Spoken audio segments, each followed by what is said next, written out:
اسی ایج میں پھر سامنے آیا، پھر وہی بات دہرائی تاکہ ماں کے پیار کو بیٹے کے لیے پھر سے اجاگر کیا جائے، اس کو جذبات دلایا جائے اور یہ جا کے روک لے اور ابراہیم کامیاب نہ ہو سکے۔ یعنی اہل بیت کو یہاں سے بھی اس نے ورغلانے کی کوشش کی، لیکن بی بی پھر سمجھ گئیں اور پھر کنکریاں اٹھائیں اور جا کے اس کو ماریں کہ جا شیطان مردود، تو ہمیں اپنے خدا کی راہ سے روکتا ہے، اپنے خدا کے حکم مکمل کرنے سے روکتا ہے۔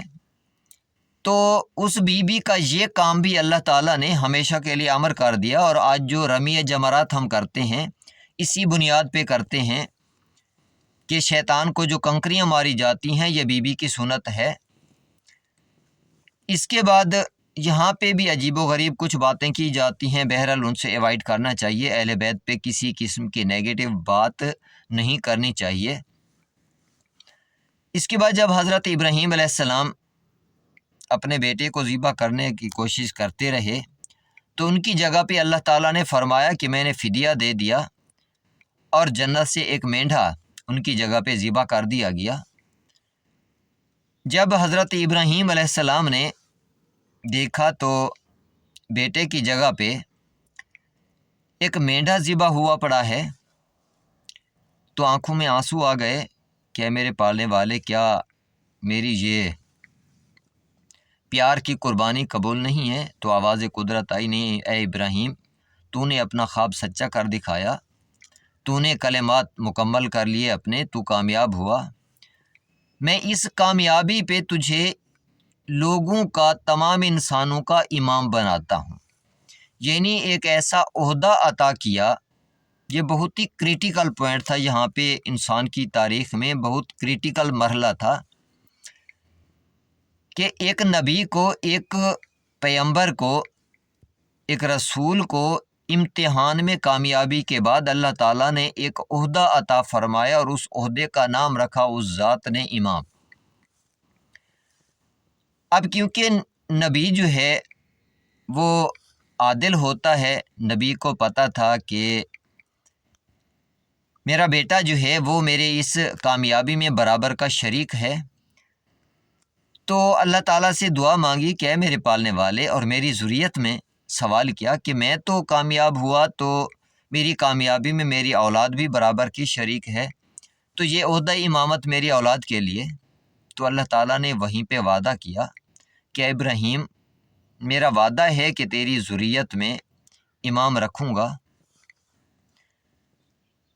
انتہائی خوبصورت انداز میں اس ذات نے جواب دیا کہ وما ینال عہد الظالمین، میرا عہد ہے کہ تیری ذریت میں امام رکھوں گا، لیکن ظالموں کو میرا وعدہ نہیں پہنچے گا، کیونکہ بات کی وہاں پہ ذریت کی، آل کی بات نہیں ہے۔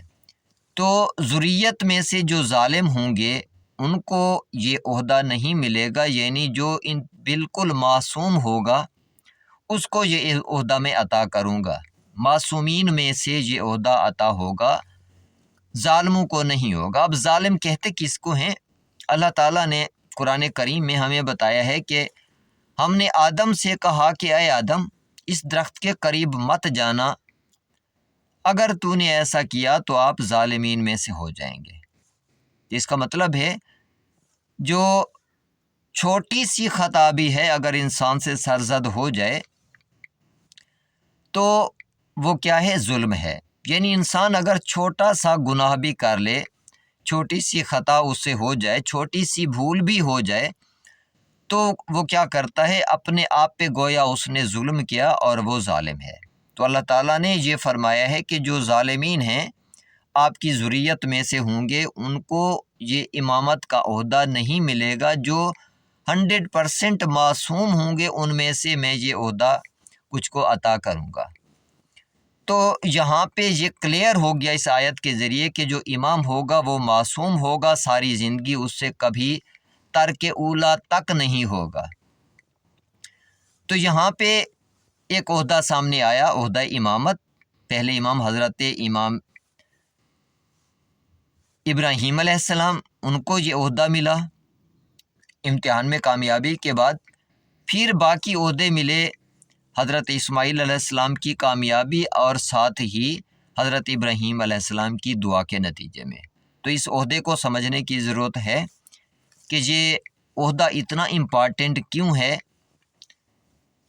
جس پہ ہم نیکسٹ ویڈیو میں روشنی ڈالیں گے۔ تب تک کے لیے اجازت، ہو سکے تو ویڈیو کو لائک ضرور کیا کریں، چینل کو سبسکرائب کر لیں اور بیل آئیکن کو بھی پریس کر لیں تاکہ آنے والی ویڈیوز آپ تک پہنچتی رہیں اور یہ سیریز آپ مکمل طور پہ دیکھ سکیں۔ اللہ کی امان میں رہیں۔ اللہ حافظ۔